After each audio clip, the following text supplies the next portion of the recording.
Revelation 3654. From the 12th of January 1946. Teaching the disciples, according to God's will of maturity and destiny. You will be taught according to my will if I convey the truth to you through messengers from heaven. For I alone know about your state of soul, about your maturity, and wisdom comes to you accordingly.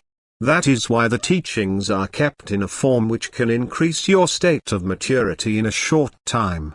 But the instructions also correspond to the teaching activity which the recipient of my word is to carry out when the time has come for it. My word shall be spread such that people can recognize it as my word if they are willing to do so. My word must reveal wisdom, it must carry love within itself and make my will known. If my disciple takes up the teaching ministry, he must be able to present me myself to people as the supremely perfect being to whom they should aspire. And thus he must be instructed himself so that he can represent his teaching with conviction. He must have recognized me, he must be knowledgeable, he must be so intimately united with me that I myself can instruct him at any time if he desires clarification. And therefore he must first be so trained that he is a true disciple of his master, a servant of his Lord, who only carries out what he has been instructed to do. But I know my disciples, I know their ability, their will, their zeal for service, and as a disciple surrenders himself to me, he is filled by my Spirit. I order his thinking, I direct his will because he has submitted himself to me. I show him the path which always leads to where I want my teaching proclaimed. And if he is to be active for me and my name, if he is to spread my teaching, I will loosen his tongue and he will speak instead of my.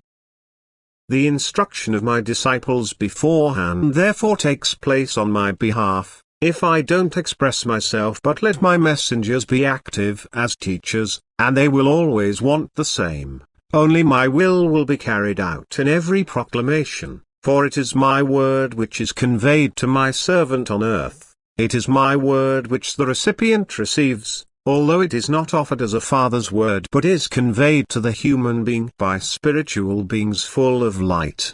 For these are in my service.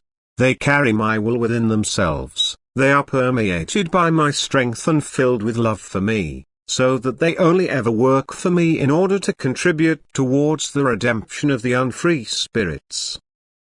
But the recipient himself often determines the form of the proclamations from above through his will if he is of weak spirit and therefore needs repetitions which are intended to strengthen him. And my love and wisdom will create this and thus give the purest truth in accordance with the state of the soul. Nevertheless, because only light can flow out of the heavens which no shadow of darkness can obscure. For the light shall be guided to earth so that all who desire it, who strive to escape from darkness, may have light. Amen.